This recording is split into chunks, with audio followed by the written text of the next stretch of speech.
Hello, everyone. Good evening, and welcome to this project showcase from India Foundation for the Arts. IFA, as you know, is an independent philanthropy that supports artists, researchers, cultural practitioners across arts research, practice, and education in the country. This year is a special year as we complete 30 years of project implementation and support to the field, having supported over 950 projects across the country. The outcomes of these projects, such as films, performances, exhibitions, archives, publications, are out there in the IFA archive available for public access. And from time to time, we also organize events like these, project showcases, to share them with you, to encourage conversations, discussions, learnings from the journeys of our project coordinators. Before I hand over to my colleague Ritvika Mishra, a few house rules. If you'd like to leave your comments, feedback, and reflections, please do that in the chat box on Zoom. If you have questions for the panelists today, you can leave that in the Q&A, and we'll take them after the presentation. This event is also streaming live on Facebook, so if you're watching on Facebook, do leave your questions in the chat box, and we'll bring them through the Zoom window here. Now I'd like to invite Ritvika Mishra, Program Officer for the Archives and Museums Program, to introduce today's event and showcase, which is an interesting one that looks at an archive of an evening daily. Over to you, Ritvika. Thank you, Menaka, and thank you everybody who have joined us today for this evening. Today we will have a showcase and discussion with Aishwarya Kirit. Aishwarya is going to speak about her experience and the project that she had worked under the Archives and Museums program in collaboration with Star of Mysore, the newspaper which is based out of Mysore. To introduce very briefly about the program, the Archives and Museums program at IFA collaborate with public institutions, archives, and museums, where through creative or scholarly intervention, we activate the collections, energize the spaces in the hope of building them as active platforms for public discourse and knowledge. This is there has been some time like project got completed in 2023, and we thought it would be nice to also revisit conversations with the newspaper, with the project, and how Aishwarya worked at the newspaper archives in Mysore and enabled to create a set of walking tours in that city. Aishwarya today will be in conversation with Shobha. Shobha Talangala is an art historian who shuttles between Delhi and Mysore. She is interested in visual anthropology and especially the performative and material cultures of southern India and Karnataka, revolving around museum discourses around folk and tribal collections. She is currently working as a consultant for the Deccan Heritage Foundation on the collections of Jay Lakshmi Vilas Mansion in Mysore. I want to extend my thanks to Shobha and Aishwarya for joining us. And Aishwarya, I would now like to welcome you to present and briefly introduce yourself before you start sharing. Thank you. Thank you, Ritvika. So hi, I'm Aishwarya, and I'm an archivist. I work with museums, private collections, basically anything that's old and lovely. I tend to work with it. Before I start talking about the project, also huge thank you to IFA and the Star of Mysore for letting me do this project, because I learned so much through the whole process. So in a simple sentence, the entire project was digging into the Star of Mysore archives to look at how an English evening newspaper was reporting on heritage structures, built heritage, in a city like Mysore. And there are multiple threads that I could pull with it, and there are multiple elements that came into making this project happen. So I'll start off with the most important one, which was the Star of Mysore. So the Star of Mysore is a newspaper that was started in 1978. It comes in the afternoon, in the evening. So once your Star of Mysore comes in, that's when it's time for your afternoon, evening coffee. And that's how the entire city of Mysore is often speaks about the newspaper. They'll say, oh, we can't have our afternoon coffee without the Star of Mysore with us. And there'll be multiple people sitting outside their houses, reading the newspaper, doing the crossword, drinking their coffee. And it's a huge part of the fabric of the city. And it was started, the founding editor, Mr. K.B. Ganapati, who sadly passed away last year. So our condolences to both the newspaper and the family, of course. It started in 1978, and today they have close to around 2.5 lakh readers in the city of Mysore, and it's also available online. So I know a lot of people, including me when I'm not in the city, go on the website to be able to see what's happening around the city as well. And the fact that it's an English evening newspaper in a city like Mysore is what tends to baffle people the most, but it works. Now, why did I want to do, or rather think about working with built heritage in the archives of the Star of Mysore? They have a history of taking up causes, and two of the main causes that they often speak about is the fact that the R.K. Narayan house, the house that he lived in, was going to be broken down, and there was a huge campaign that they ran, and it turned into a museum. And then there was, of course, the Kuknali Kere, which is in the center of, or rather now the center of Mysore city. And over the years, there was like sewage going into the lake, and the lake was dying out, causing a huge stink in the middle of the city. And a lot of conservation efforts went into bringing the lake to what it is today. And of course, the Star of Mysore reported on it extensively and played a part in being able to make the lake what it is now.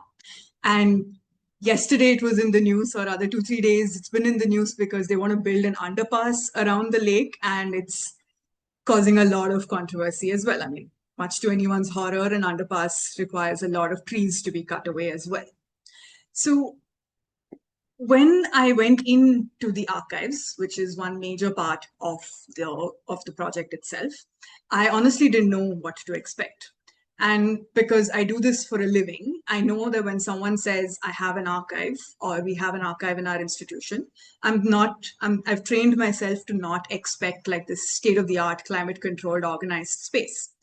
But when I did go into the archive, I definitely had to rejig my expectations on what I could extract from the archive itself, because it was very neatly organized. All the newspapers are sorted year-wise, month-wise, date-wise, but they're all bound up together neatly into the books that you're seeing in the photographs here. So when I wrote out the proposal, I was like, we'll scan everything and we will turn it into a digital archive. But I'm looking at the books and I can't scan this. If I need to scan it, I need a conservator to come in and reopen all of the binding and then scan it and then put it into a different kind of binding, which was obviously not going to happen with the time that we had, which is always funny to me because every time we start a museum project, we're always thinking about how much time it's going to take when the museum itself is supposed to be timeless. Anyway, so I did rejig my expectations a fair bit and obviously got distracted from my main goal because everything was fascinating. The advertisements were fascinating. The fact that these main icons of Mysore city right now were still growing and developing at this point. And then they had things like a Campa Cola ad, and I never drank a Campa Cola, and yet this was just from something from the 1980s, which is not even that far away in time.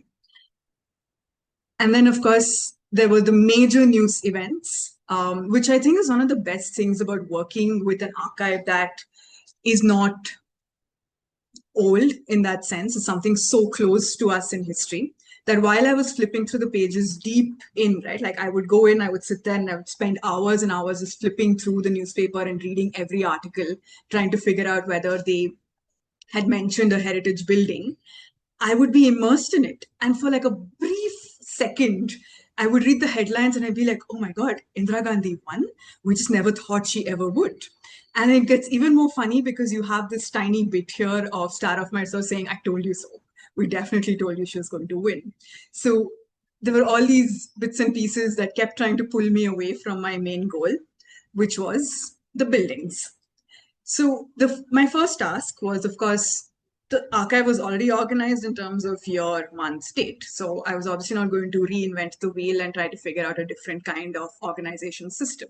But within that, I needed to organize myself according to all of the different buildings that I wanted to focus on. And with Mysore City, most of the buildings that we see right now, or what we look at as heritage buildings, are built post the fall of Tipu, which is 1799, and the return of the Wadiyars to Mysore, and of course the colonial British government. So one of the first buildings that's built that we see today was built in the early 1800s, which is the government guest house for, at that time, the British resident who was staying here. And then up until 1920s, 1930s, you have these beautiful Art Deco buildings that come up as well. And there is clearly an influence of different kinds of architecture because you're dealing with essentially an English educated ruler and their sensibilities, the sensibilities of the major divans who played a role in the building and planning of the city. It's very much an amalgamation of different kinds of architectural styles. And each of these buildings have different roles to play, right? So they would build a hospital, like the KR Hospital, the Krishnaraja Hospital, which is still functioning as a hospital, or a university, a college building, hostels around it. Or there'd be palaces, which were built not just for the ruler, but also for the divans, for his sisters, all of those things. And this is essentially just a list of buildings that were built that existed in Mysore in the 1930s. And my list was fairly close and similar to this as well. So once I started looking at the archives, I obviously had to make sense of what I was seeing. And that came in the form of why and how do heritage buildings or built heritage come into the newspaper? What is it about them that makes it worthy of being in the news cycle? The first and obvious thing is that they turn 100 years old, because that for us is how we define something that is worth considering a heritage object or a building, is that it's 100 years old. So here you have the Oriental Research Institute, the Cheluvamba Hospital, which is a hospital for women and children, is turning 100 years old in 1981. And then the Maharani's High School is turning 100 years old again in like 1981. Which also gives you that idea of when all of these buildings were built. They were all built largely in the 1880s, 1890s. So by the 1990s and 1980s, they're all turning 100 years old. And of course, the race club also turned 100 years old in 1991. And I found it extremely fascinating that the Star of Mysore used to have a racing correspondent. I mean, if I would love to know more about what they did and why they had a racing correspondent at all, right? And the second time, or rather, another reason why a building comes into the newspaper is because it's on the background of something fascinating. And again, the Lalit Mahal Palace or Lalit Mahal Hotel has always been built as a guest house. And here you have this news piece from the 1990s talking about how chief ministers are coming there to talk about the Krishna river sharing thing, something you will find in the news even today. Or it comes into being because a prime minister is coming in. Sometimes the town hall, which is the photograph here, is of the town hall, will be in the news just in the background in the photograph because there's a protest happening there. The clock towers, the two main clock towers in Mysore, they also are constantly in the news because somebody's staging a protest there or some major event is happening around there. The Chamarajendra Technical Institute, or rather what becomes Kava, also is constantly in the background there because, of course, the art students have more creative ways of protesting.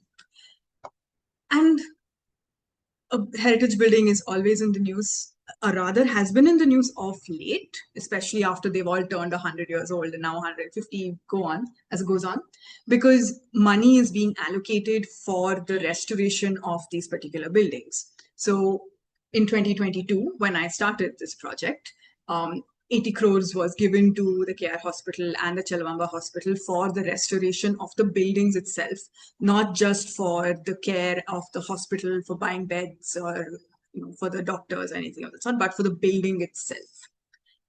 Other times, And this is a really fascinating thing, it turned up. But if I were to go by the understanding that I would only look at public heritage structures that are owned publicly, then the Jagan Mohan Palace, of course, would not come into play at all, because the Jagan Mohan Palace is still privately owned. But it constantly turns up in the newspaper because people care about it. And the article that we see here is talking about constructions that are happening outside in the area outside the what is now the museum, and how that is just going to mar the beauty of the entire structure. And the picture that you see on the left is how the original structure used to look. That gate that you see over here with the tall trees, that still exists, and this building, of course, still exists with this extra sort of hall that has been built in front of it. So it's really fascinating because the original building in itself was also built in front of, and yet when in the 1980s, when something is being built in front of what is an extension of the original building, there's a whole hue and cry about it. And again, like, it turns up because there are all these unauthorized building construction happening around it, and then you have the people of the art gallery actually responding to it, and it goes under the voice of the reader. So it's not just that the Star of Mysore publishes something and that's the end of it. There's always a conversation happening between the person that they are reporting about, the newspaper, and the readers, because almost every other article will get a response. And that's been the case through its history.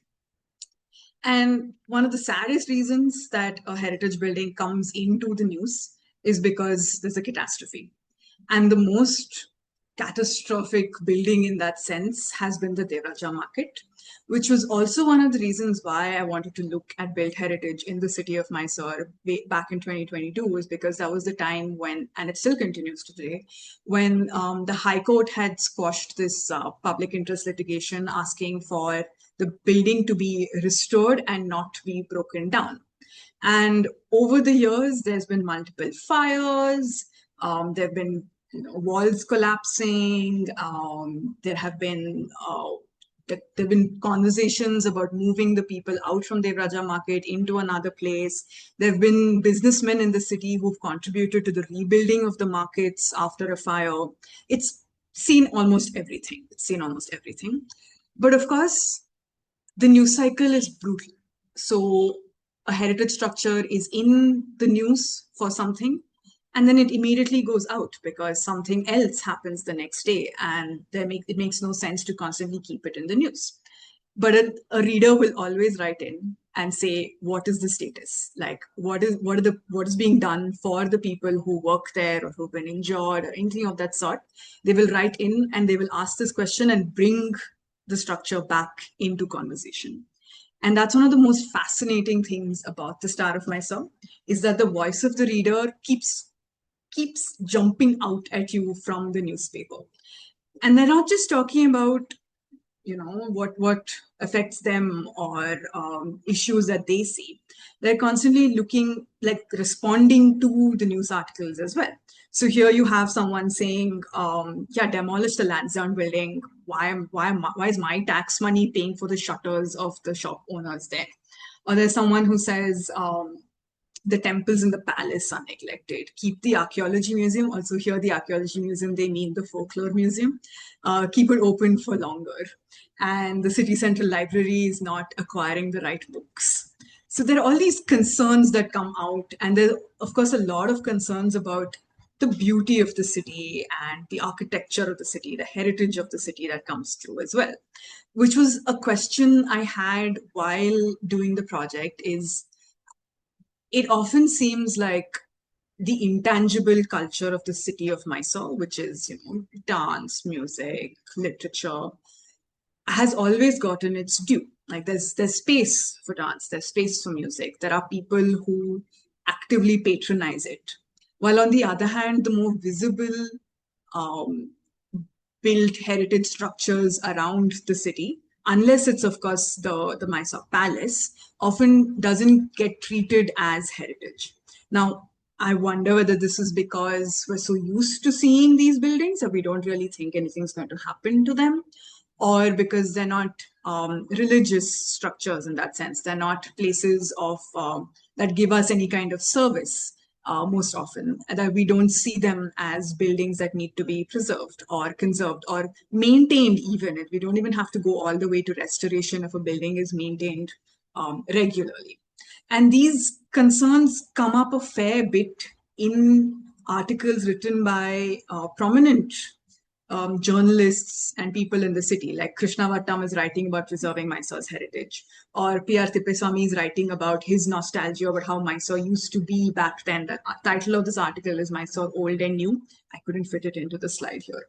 And there's some fun things that happen as well, where the Mysore City Corporation is discussing how many copies of T.P. Irsa's book they need to buy.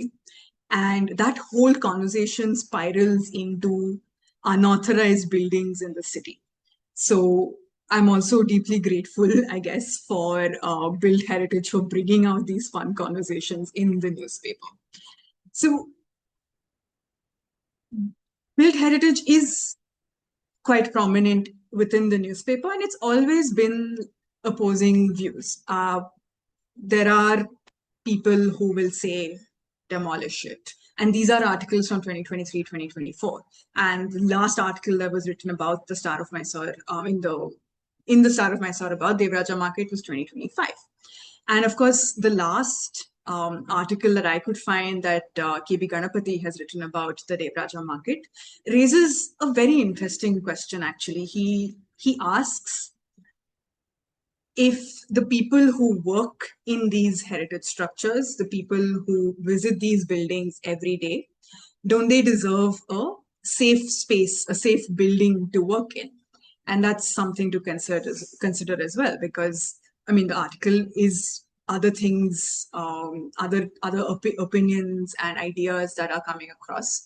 But that is something that often, I think, doesn't get spoken about unless there is a collapse or a death, which was unfortunately what happened with the Lansdowne building. So it's an important question that comes up in all of these articles as well. So, and while I was doing all this, I couldn't get constantly carried away with reading the newspaper and consuming all of this information. I obviously had to do a final project. And I was looking at all of the data that I had, right? And all I had was newspaper articles, photographs of newspaper articles, which I'm sure someone else could have built an exhibition out of. But I was like, why am I thinking of building a two-dimensional exhibition when the protagonists of these articles are standing tall in the city? So the easiest way to explore these buildings and these articles would be to go right to the source, which is the buildings themselves. So we ended up doing 3 walks around the city and based off of the articles that were in the Star of Mysore. So the first walk started off at Wellington House. And a little tidbit of history is that Wellington House was where Arthur Wellesley used to stay for like a brief period of time. And Arthur Wellesley is the guy who was here when Tipu fell and also was there in Waterloo when Napoleon died in 1815. So he lived here for a brief period and very interesting character in that he's a clear Nepo baby and like we have to thank him for giving us Wellington boots. But anyway, he lived in a house in the city and that was abandoned, for lack of a better word. And at some point, the Zilla Panchayat and the Lashkar Mohalla police station, which is just next to this building, were having a fight about who would use the building. And we had this beautiful article come out in 1993 about the state of the monument. Now it is a museum that the archaeological department runs and the IGRMS runs as well. So something came out of it. And we walked through, from Wellington House, we walked through the insides of the city, the town hall, the clock towers, the Makkaji Chowk. We also went to the original Kawa campus. and then ended the walk at, this was one of the basic routes that we had, and ended the walk at the KR hospital, which, if you see in the background at that point, was being restored. And then the second one was, yes, and then we also did a walk starting Jagan Mohan Palace, ending at Devraja Market. We did another walk, which was honestly the easiest walk ever, because we just walked down one straight road and saw like amazing buildings built for the University of Mysore. So you had the Law Court, you had the Oriental Research Institute, and then you ended up at the DC office. The DC office at this time continues to remain closed. I'm not sure what they are doing with it, but we were not technically not allowed in, but it is a public building. So we did sneak in and get a look at the building itself, which is beautiful. And it was incredible because I did not expect the kind of response I got for the walks. There were 5 walks, and almost all of the walks were attended by close to 20 people. And we also had children come in from one of the schools that IFA does an art program in. And it completely threw me off balance, because I had designed this whole thing assuming adults would constantly be, I would constantly be in conversation with adults. But then when children come in, you have to rejig the entire thing and rethink the words you're using itself, because how would I explain conservation and restoration to younger audiences? So it was a very interesting challenge, and it was extremely gratifying to see the number of people come out. And also that it was not just, we're starting the work here, we're ending the work here, and I am just talking about it. There was a lot of conversation about memories that people had in those places, what they think needs to happen to these buildings. And of course, it was not just the buildings, there's also a lot of nostalgia for the Star of Mysore itself. So there's this amalgamation of memory of the city and memory of the city through the newspaper and for the newspaper itself. And while all of this was happening, there was obviously the niggling question on the back of my mind of whose nostalgia am I really thinking about or talking about here? And I'm not sure there's ever like an answer to that. But clearly there is a certain section of people for whom this nostalgia exists, and I belong to that section of people for whom this nostalgia exists as well. And that becomes a part of the conversation about like shared experiences, shared ideas and understandings of what we think is heritage, what we think needs to be shared. And that continues till today, right? Because we're still having conversations about Devraja Market. We're still having conversations about other buildings in the city. So while the project and sort of had a final project end to it in 2023, this is something that I still think about and talk about. And every time I'm reading the newspaper and I see something written about heritage, it is adds more layers and questions to the project itself. So I will just stop talking here so that we can continue the conversation with more questions in case. Thank you, Aishwarya, for beautifully taking all of us through, from the moment you encountered the archive. As you said, how we are expecting always like a very state-of-art organized catalog systems, how we kind of navigated through that. And also what I really remember, and I again kind of refreshed my mind while hearing you, was how the newspaper collection was also a very important part of these walking tours. It's just not about the building, not just about the built heritage spaces. I have a few questions, but before that, I would like to invite Shobha and invite Shobha to, of course, have her expertise and kind of have like this cross conversation between her. Shobha, are you? Yeah, I'm sure she's here. In terms of the work and more, I think, once we hear from both of you. And I will invite the audience, meanwhile, to share, if you have any questions or comments, to put them in the chat box, in the Q&A box, and we will take them. Thank you.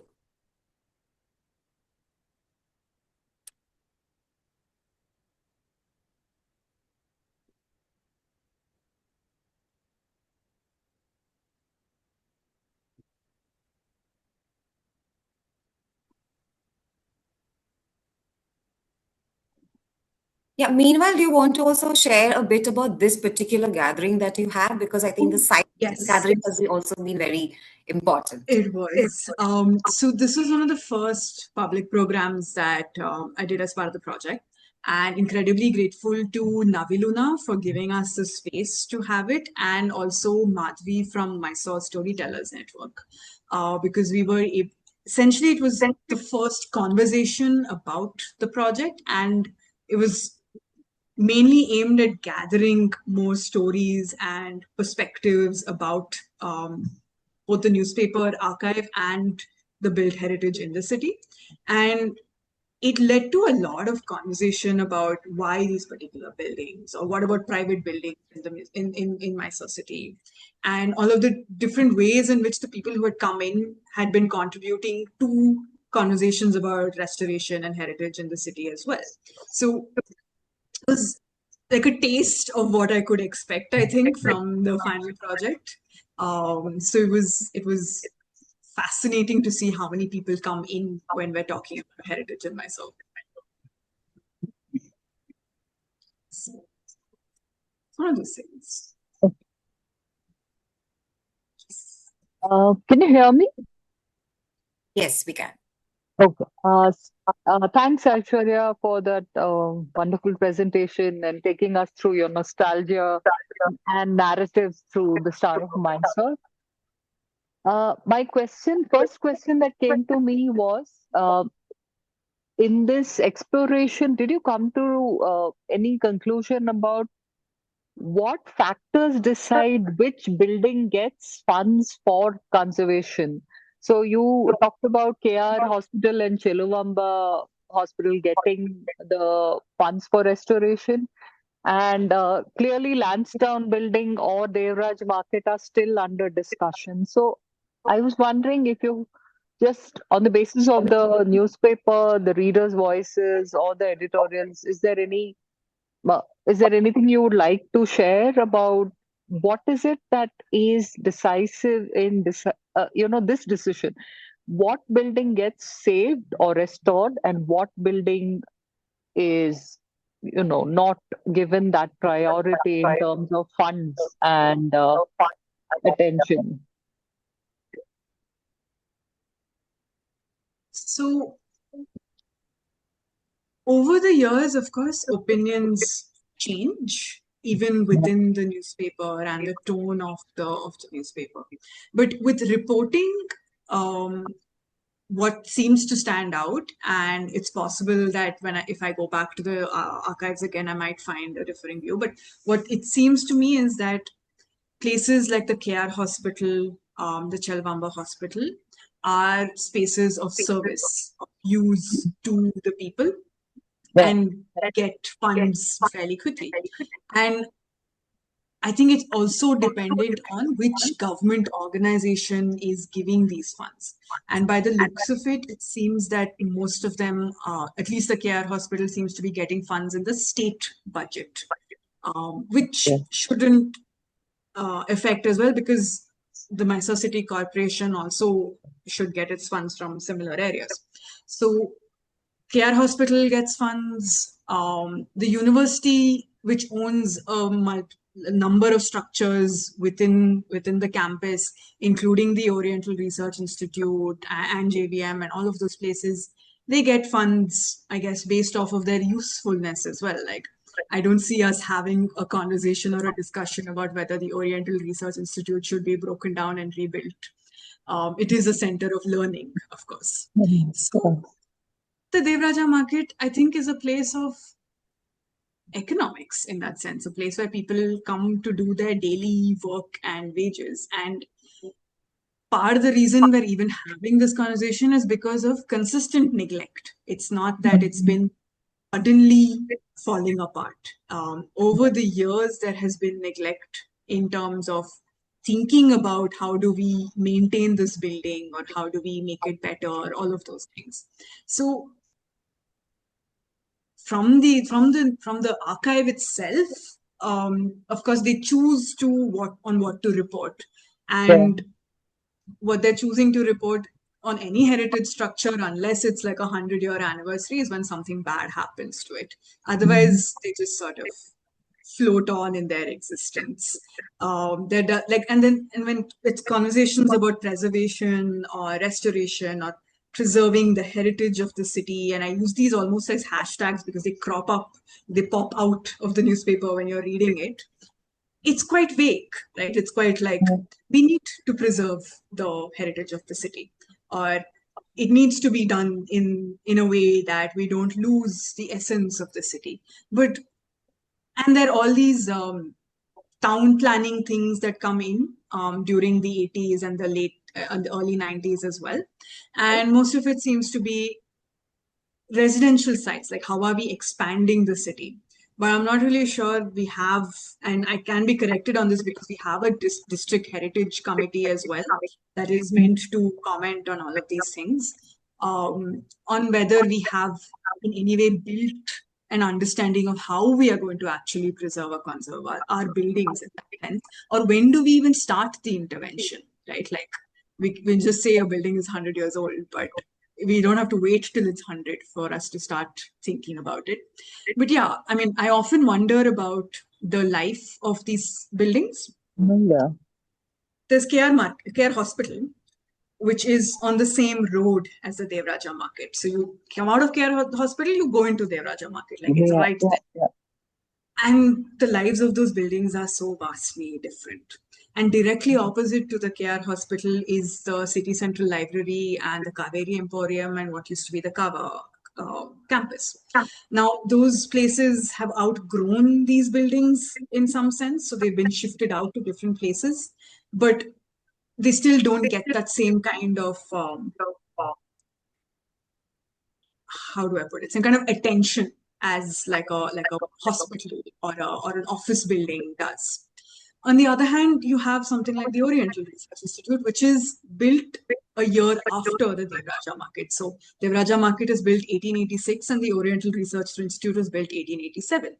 And their lives are so different. There's barely any conversation about like the state of the building and what's inside it, all of those. And then the Raja Market is, of course, crumbling, and then we have all this conversation about it. So Yeah. I wonder whether it's because of what the city values and who the city values in some sense, and even what kind of heritage we value. So Yeah.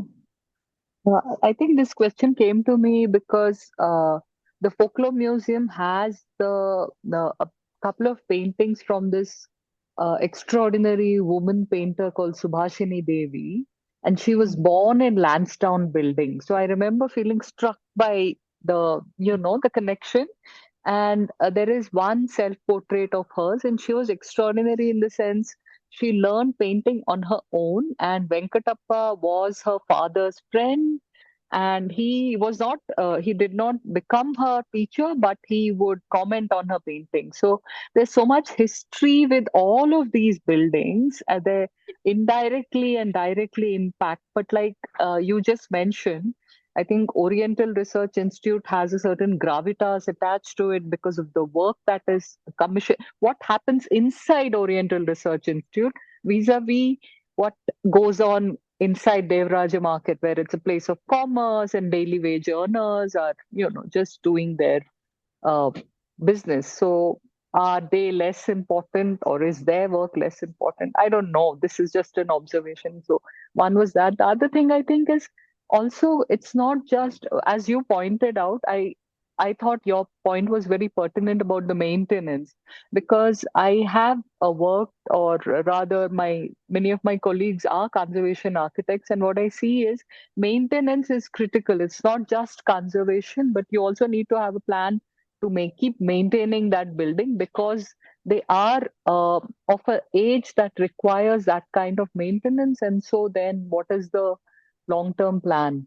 The other thing, which has nothing to do with the life of these buildings, or the various lights of buildings of the same period rather, is I was very struck by the fact that in the past 2 years that I've been in Mysore, And I've lived in Mysore off and on. Like I did my high school in Mysore, and then my sister studied medicine in Mysore. So I've been coming regularly. And what I have noticed in the past 2, 3 years, a lot of heritage buildings are now cafes or boutiques. And so I'm wondering, is this new one uses that of as cafes and hotels? And I've noticed at least five off the top of my head, just half a dozen of the top in the past 2 years. And then the other thing I've noticed is that there are two more museums coming up in old buildings. One is Kuvempu's Uday Ravi, which is going to become a building, and which I think is wonderful because Kuvempu is the stalwart we all need to, engage more deeply with. And the other one is Triveni's, her, where I think her daughter is planning to make a. And again, this comes in the wake of the first building that you were showing us, R.K. Narayan's house. So I'm Yeah. wondering, has there been some kind of shift in how we use heritage buildings? And this shift seems to be in the past or post-COVID. Is it post-COVID? Has there been? I don't know. I was just curious if you have anything to say about this. I'm also wondering if we can trace it all the way back to post-independence and the loss of the privy purses from the Maharajas, in which in turn forced them to turn all of their palaces into hotels, right? So, I mean, we could possibly go all the way back there, but is it post-COVID or is it also the rise of a certain aesthetic on a social media site? Like, I wonder, right? Like, it's um, even a restored heritage cafe, for lack of a better word, because right across me there's a cafe called #Heritage Cafe. Like it's just words. It's a beautiful old building. It's a home. And there's nothing about it that feels like an old Mysore home, right? Like, whatever, I mean, in what is my understanding of what is an old Mysore home, at least, like, it just seems like a building which has been restored with a bunch of cafes, like you get food there pretty much. So I guess in some ways it's really good to see buildings being repurposed and therefore having an extension of their lives, and which brings into, of course, conversations with conservation architects, because that is a whole like conversation about like what kind of materials are we using, how do we maintain these materials, what is this whole sustainability thing will also come in there. So it's a good thing, I guess, in some ways that we have ways in which we can reuse these buildings. But then again, the audience for that remains constrained to people who know about these cafes. Like a cafe is automatically extremely upper caste and upper class. So who is really benefiting from a conversation about an old building when other buildings which are in public use are crumbling? So it, there's no black or white. I guess I would love for more cafes and more old buildings and more houses to be turned into places that we can go and see. But again, if it would be nice if we can expand the conversation to different kinds of buildings and different kinds of people who use these buildings. And also in some ways, again, most of these are coming up in like what, Lakshmipuram, Gokulam, Jalakshmipuram, all of those places, which are quite elite in some sense. What about a house that is thatch roof and mud walls that is possibly has more life than any of these buildings? Then do we not conserve that? Is because it's not aesthetically heritage enough for us to conserve. So that's the question I'm left with when I think about these new cafes and the new museums as well, because I find it extremely fascinating that Mysore, which considers itself to be a heritage town, a heritage city with a lot of tourism, has like a couple of museums, right? You come in and the first thing you want is you're shown is the palace, and then if you're interested, you go to Jagan Mohan Palace, and then where do you go, right? For the longest time, like the Folklore Museum or any of the other museums that existed just were not in conversation. So Mhm. if we get more museums, then it opens up, I think it opens us up the space for us to talk about the different stories that the cities has to tell. And it's not just the main story of the royalty and their contributions to the city. More museums means more perspectives, and more perspectives means more stories, and therefore more conversation about those things. I think it's great. Like, I'm quite excited about new museums. Mhm. I think, thank you, Aishwarya. I think that is the note I want to stop speaking on. That I would like exactly what you said. I would like to second that we need to have more spaces and not necessarily elite spaces, not necessarily pretty buildings, not necessarily an aesthetic vibe or slash insta friendly space, but some place that has actually seen life or is important to Mysore as we know it, not just somebody who has was born in a palace or a palace like building, but somebody who I remember hearing this about Mysore paintings, that you will find Mysore paintings in small vataras or narrow streets. I think Raghu Dharmendra or Arjit Singh, Mr. Arjit Singh mentioned this, that if you go into the lanes where flower sellers are still making flowers, you see a lot of Mysore paintings in their small houses. So I wouldn't want tourists to be traipsing past their Yeah, houses. yeah, But I was yeah. thinking, how fascinating is it that Mysore paintings, which we now think of as elite objects, were actually being made by painters in a very light format so that people could have an object of devotion in their own homes and have an altarpiece. So that is something special about Mysore paintings and about the artists who are making these wonderful Mysore paintings.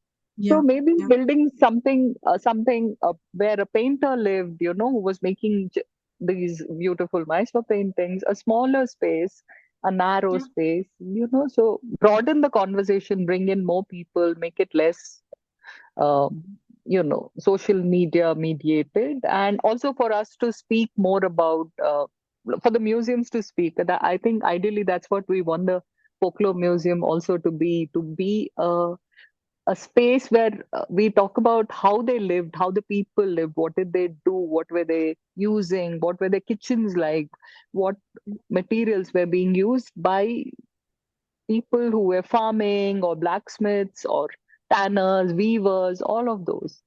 So thank you. Thank you so much for a wonderful, wonderful presentation.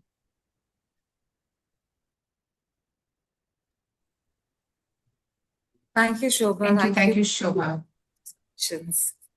Um, Yeah, we had a Ritika, go couple ahead. of, yeah. Menika, if I miss on anything, please, Sure, please. sure, sure. There are a couple of questions. I'll start with the question from Vignesh Balaji. And his question is curious about how voice of the reader columns were selected. How did the biases and politics of the editorial staff played into what makes into the column? Nobody is free of bias. This we know. And for the longest time, I mean, now as an adult, when I'm reading the Star of Mysore, I can figure out where the bias is and where the editor and the newspaper leans towards. But towards in the early days, I couldn't pinpoint what exactly was the political leanings or the opinions of the newspaper. But there are times when it has felt like the newspaper is open to conversations, because there are times when the voice of the reader is directly criticizing the newspaper, especially in the 80s, when there have been things which the reader does not agree with, and they have and they directly address it to Puck, who is one of the which is one of the pen names that KV Ganapati had, and he wrote that column as well, Abracadabra, I think this was called. So a lot of the voice of the reader's letters that would disagree with what he was saying in that column would get published as well. And of course, it doesn't always mean that it's an open, bias-less democratic space, because I don't think anybody can be biasless in that sense. But especially in the early days, it really felt like there was some amount of conversation happening in the pages of the newspaper at that point. But things change, and people change, and atmospheres in which you can publish certain things and not publish certain things also change. So, but yeah, it at least seemed like there was a lot of space for differing opinions at that point. Thanks, Aishwarya. I think what you were talking about, engaging outside of the heritage or the elite spaces. I think what's nice about your project and what stood out actually from Star of Mysore and what you were doing is the voice of the reader, because it brings the voice of residents of the city into the newspaper, and then you, in a way, brought that out into, say, designing a walk or engaging with maybe what their concerns were or what their preoccupations were. So KJ has a question, and I have a tag along question. So KJ is asking, was there anything in the archive or newspaper articles that amused you or made you chuckle? So maybe you answer that and then I'll ask you another question. So much. There's so much. Like, I will show you today's newspaper, and I'm already amused by it, right? So from the first edition of the newspaper, I opened up, the headlines always caught my eye, which I think is one of the great strengths of the Star of Mysore, is that whether you agree with it or not, it's always got a eye-catching headline that jumps out at you. And one of which was, a man climbed up a coconut tree and refused to come down until a film star came to speak to him. And this was front page news. It's extremely amusing. And there's one I think, headline where a bunch of termites had eaten through a post box and destroyed all the letters. And again, this was front page news, because what is pest control in a post box? Like, it's crazy. And there's so much, there was this photograph bang in the center of the front page of a broken down front door. And of course, somebody's house had gotten burgled, and they did it by bashing the door in. And the headline was just hilarious. Like, it was just quite funny. So I think maybe you can share one of these photographs that you had on the slide. Yeah, the yes, one with the just share the termite one. That's the one I can find. And it was to the Star of Mysore office. See, this morning's mail has brought a surprise packet to our office. Like, it's come to the Star of Mysore with termites in it. So, quite fun. And I think what was also really joyful was seeing things which was only a brief memory in my head, because I'm born in the early 90s, like a TVS Luna scooter ad, or I found mentions of marriages, mentions of deaths, people that I've known. Or in fact, one of the best things for me was, like Shobha mentioned Kuvempu. I had not registered when he died. Through my life, right? I have studied him and I've heard of him as a great stalwart. And when you think of people as great people, you just assume they existed in a different time. But he died in the 90s. And to see pictures of people you think, or rather speaking or making these speeches at a time when you didn't imagine they existed, I think was one of the greatest joys of it. So yes, sorry, go on, Menaka, you had a question. Yeah, my question, I mean, I know that the voice of the reader wasn't your primary research per se, because you were looking at the heritage and what those narratives are. But I was and you're looking at a very specific time period, but I was very curious, did you encounter people, and I know one is that I know that you galvanized a lot of nostalgia from people about Star of Mysore, because we saw those posts of friends who are from Mysore and were at your walks, etc. But I'm just curious, were there voices from the reader? Were there people who had written in and reminiscent or connected with you or shared through this process? I know it's a lot of material that you went through, but just curious about that.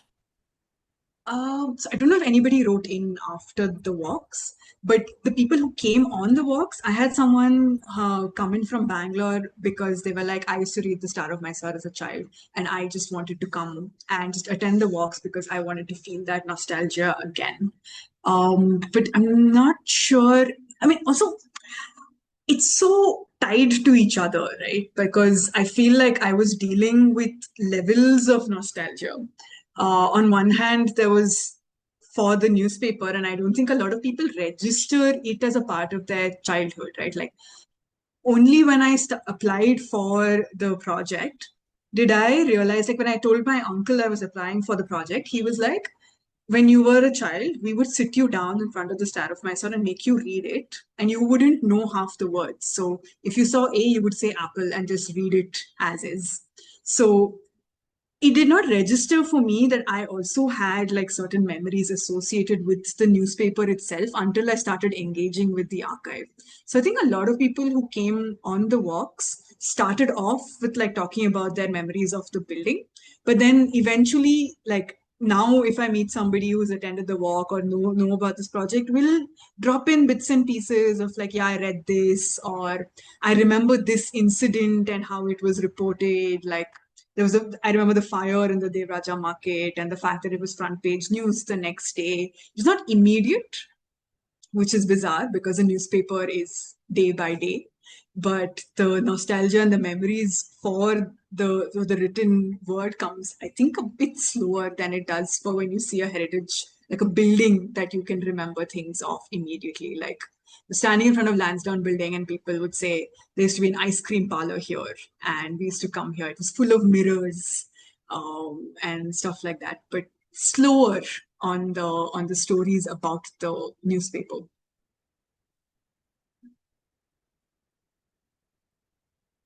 I think we have a couple of, comments that came in when you were presenting. So I'm going to read out a few of those. One is by Maya, and it says most of the buildings are in neglected state and funds from governments are not forthcoming. Many Mysoreans are in state of confusion as to what has to be done. If you can give an art perspective to it. So this perspective. I mean, from your, I think, research or creative intervention in some way to looking at the built heritage sites, looking through the Star of Mysore, also being a Mysorean yourself. So yeah, maybe you can lend the perspective to everybody. I mean, it's so hard. I feel like can add to that. Yeah. Sorry, I didn't catch that last bit. Go ahead. No, I said like maybe Shobha also can add on to that. Yeah. So I think there are three perspectives I obviously think with, right? Like one is me on a personal level, my relationship with the city and my relationship with what I see when I'm walking on the streets. And then there's me as like a museum professional who understands the value of something that cannot be remade again in the same way, right? Like you break something to rebuild it in the same way with those same materials, with that same skill set. Those are things that get lost. Like the first thing that goes when something stops being made is the skill set of the person who used to make it, right? Like, so I know the value of that getting lost. And on the other hand, as just a general citizen of a nation with this many number of people and the kind of social divides and lines that we have in our country, there's a completely different perspective when I'm thinking about, so what is the value of this heritage then? Whose heritage is it? Whose nostalgia is it? Like, what are we preserving? What are the stories we are telling? And what does this do to us at the end of it? Like, what does this achieve at the end of the day? And none of those three perspectives match with each other. They're completely opposed to each other in so many ways when you're thinking about it. Because for me, I would like to walk down a street and to look at old buildings with beautiful old trees and, have like a nice stroll in the evening, that kind of thing. And I would like to go to the Devraja market, look at the Madras roofing and the carvings, and then be like, yes, wow, buying my tomatoes in a building that was built in 1886. Like, it's fascinating. And I do think it ties in with being a person who works with museums is that almost every other museum effort tends to be a white elephant in so many ways. So we obviously have to attach some value to it. And I feel like we always attach the value of culture and heritage, but we never really speak about whose culture and whose heritage. And that, I think, is what gets lost in most of these conversations. And I myself haven't yet found a way to talk about it in a way that does not seem like I am infringing onto other conversations. But like, it's definitely something I think about. It's like, why did I pick built heritage? Like, what does this mean to me at all? Like, it's an auto-ethnographic jump that I need to take at some point. But aesthetically would be great if we as a city, if we're focused so much on tourism and on heritage, then it makes a lot of sense for us to take care of our buildings. Like, it seems like a no-brainer to be like, yeah, heritage buildings, part of a heritage city, we need to conserve it. Like, but apparently it's not, because we have different perspectives on it. Okay, Shobha, thank do you. you want to? Yeah, I agree with the last bit of I mean, I agree with almost everything that Aishwarya has said, but I also as somebody who's working in a museum which is undergoing conservation, I do agree that there's a huge cost factor on it. About it becomes a white elephant, and it sucks up all the funds, and so there has to be a clear plan to maintain it, to make sure that it can be the conservation can be sustained. The second thing I felt, this is my own opinion, it's a personal one. I was reading this somewhere about, it's about greenery one, and about the glass house. I think is it called the glass island effect or some such thing. So when you have these huge glass towers which reflect uh, the sun off onto the roads, it makes the roads unlivable for whoever is working on it. And we still, so like Aishwarya said, when we talk about heritage, it must be easier to be living, for anyone to be living in a city where the roads are wider and there are more trees and there are beautiful heritage buildings. Not just about the aesthetics of it, but it is easier on us as human beings are hardwired to seek out symmetry and beauty. And so you see it even in front of a tiny hut, a gursalo, as they say in Kannada, there'll be a column. They'll have gotten up in the morning and drawn a column in front. So all of us crave beauty in our lives of some kind or the other. So for us to do whatever we can to from an art historian's perspective, I think uh, art and beauty, uh, they inspire pride in a lot of us, and they make our lives somehow more. I don't want to use the word aesthetic, but they do create some kind of bond for the people who live and work in that city. I'm sure it's easier to work. So I live in Delhi part of the time. I know for a fact that the road near my building must be so much hotter because it has fewer trees and there are taller buildings, and there are the roads are narrow. To be a man pushing a cart of fruits and vegetables, whereas I see the same people in Mysore, they don't look okay.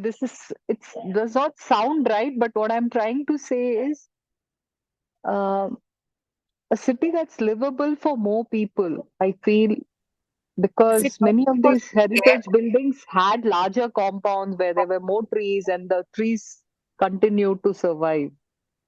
So I think I want to end there before I end up saying No, but I think what you're trying to say is that it's not just we can't always only think about the working atmosphere for people in buildings and sitting in office spaces and things like that, because streets are working areas for a large majority of the people, Yeah, and I think having a shaded tree area, I mean, it's a working environment. So to work towards it being better for everybody, not just for the office goer inside a building that way. Yeah.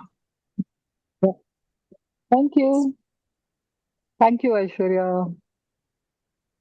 Thank you, Shobha. No, it's true, and I'm sure Ritika resonates. It's about, I mean, we completely resonate with the fact on about how we create more holistic spaces in our city, whether it's the walking city, whether it's the ecological aspect of it, or whether it's the heritage, and like you said, this working spaces for everyone. So, Ritika, I think there was one more question. Yeah, there's one more question by Pratiti Nath. Pratiti asks, is it possible to understand or visualize which type of heritage buildings people are interested based on what they were writing on the Voice of the Reader section? Did you find any pattern? Quite right in that sense. There was this one lady who wrote in to say that there is construction happening outside the law court, and I'm writing to you because you care about these buildings. But yes, I think part of the walks also were based off of what buildings came up in these articles and voices of the readers. So there is concern about construction, and the construction is usually around a court building or a Jagan Mohan Palace type of building. They're usually also writing about Lansdowne and Devraja Market, which is obviously always in the news, and it's always differing opinions on what is done.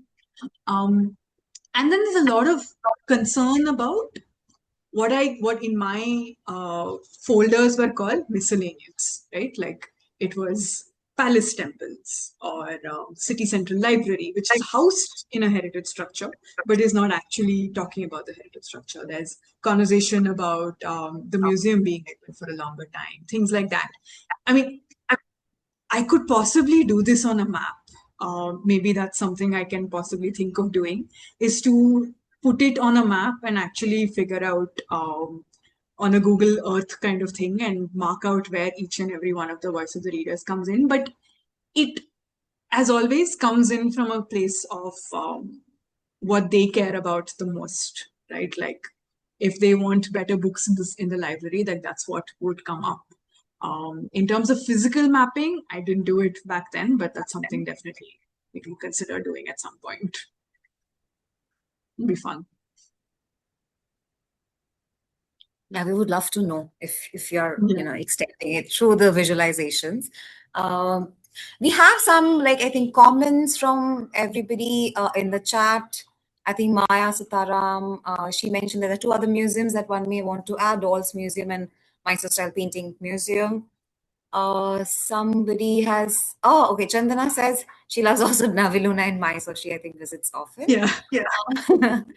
So yeah, Vignesh, Shaila, everybody, just to congratulate and sharing that they really enjoyed that.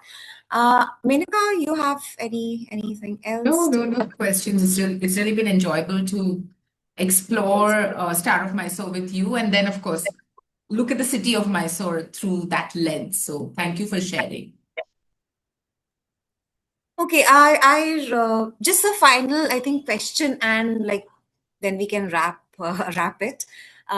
It's is there a similar, or was there a similar media in print media, newspaper or other kind of channels that would also have can be let's say competitor to Star of Mysore, which would also kind of have these conversations or build heritage or have a very strong channel for people to write back?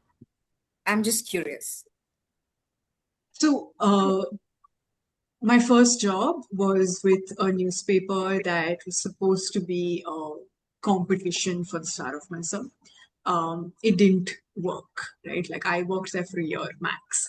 So even if there have been sporadically other newspapers that have come in to be an evening newspaper in the city, I think by the time the Star of Mysore grew and became what it is in the minds of the people as even today are, I don't think any other competition survived or even existed at that point in the same way, right? The way that I probably will not read the newspaper for weeks, but I'll still get it. Right? And that's the case with most people. Right? They will still get the newspaper because at the end of the day, that's where the city goes to, or part of the city, 2.5 lakh people in the city who read the newspaper go for any kind of news about the city. So it would be interesting, or rather, it would have been interesting, I guess, in the 80s to have had opposing view. And if they were, like, I would love to have someone pitch in and tell me about it. So I don't remember anything, and I don't remember being told about it. So, and I like having worked in one, the struggle to compete with essentially what is the Star of Mysore also tends to be quite impossible as well. So it's yeah, but I think that was what was like. There's so many questions that I have at the end of it, which I don't even know whether they require an answer or not. They're just more like comments about like just working with an archive for a small-ish city newspaper, and just the kinds of concerns and conversations that come up. Like the kind of news I read in the Star of Mysore is just definitely not the kind of news I read in the Deccan Herald. Like so hyper local that way, and I think that just becomes very interesting. And then I wish I could do the same thing for the local Kannada newspapers, because I think that would also open up a larger conversation as well. Because again, I was curious if you had, or during this course of the work, you also had a look at the Kannada newspapers, whether there were also, or what kind of, themes or issues were people writing in, or what was being covered. So, like, what would have been a draw in terms of also subscribers and readers for the two different languages? Yeah, but also because it's a completely different newspaper. No? The Kannada newspaper is in the morning, it's a broadsheet, and it's not just Mysore city based, it's district as well. So they do Tinasipura, all of the other surrounding districts as well get all of the Kannada morning newspapers. So it immediately loses the hyper localness of Mysore city conversation there. And also, no, I didn't get a chance to, because I opened a couple and I saw, so I had developed like tunnel vision when I was looking at this archive, right? Like I would look for particular words and particular photographs, and I knew exactly what to find. So, oh yeah, so see, Maya says SOM sister concern has similar lines of thought and coverage, right? So I opened a couple of the Mysore Mitra editions that were there, and there was so much, because I'd also gotten used to this size of the newspaper, right? And the way that it's blocked up and the kinds of the shapes in which the articles come in. I opened the Mysore Mitra and it's completely different. So I was just like, if I get into this, I have to change the language I'm reading in, because shifting from reading English to shifting to reading Kannada is completely, for someone like me, is different, because it's a twisty language, Kannada. So you have to change the way that your brain sees things when you're reading it. And then shifting to a broader newspaper, finding different ways in that. Like, I'm going to do this, but I'm going to do this at a different point of time when I'm out of the Star of Mysore way of thinking. So yeah, I mean, maybe one day, some point. Yeah, sure. Yeah. Thanks again, Aishwarya, and thank you, Shobha, as well, for joining us and really enriching the conversation. I think I'll just leave the conversation and all our thoughts here by saying, the question that Aishwarya raised: whose heritage, and also, what Shobha pointed out. Like, when we talk about a city being heritage, who is it meant to be looked as heritage for? Surely not only for tourists, but also the care for the citizens who are coming in, people who are working in these spaces. And perhaps also given, the times and regime that we live in, probably to widen our also notions about what kind of heritage is protected and what is raised down or what is questioned or defaced every other day. So yeah, with that thought, I think I will hand it over to Menaka. And thanks again, everybody who joined us. Thank you, Ritvika. Just thanking Aishwarya for her project, for her journey, for sharing your work with us so generously. And Shobha, thank you for engaging with Aishwarya on the project and Thank for being you. generous with your time. Thank you. And thank you to our lovely audience as well. Do stay tuned for future IFA events, and you can find these on our social media. You can get on our mailing list. Do check out our archives and museums programs, because we partner with various institutions, and there may be opportunities for you to work with different archives and museums across the country. So with that, I'll say good evening and see you at the next project showcase. Thank you.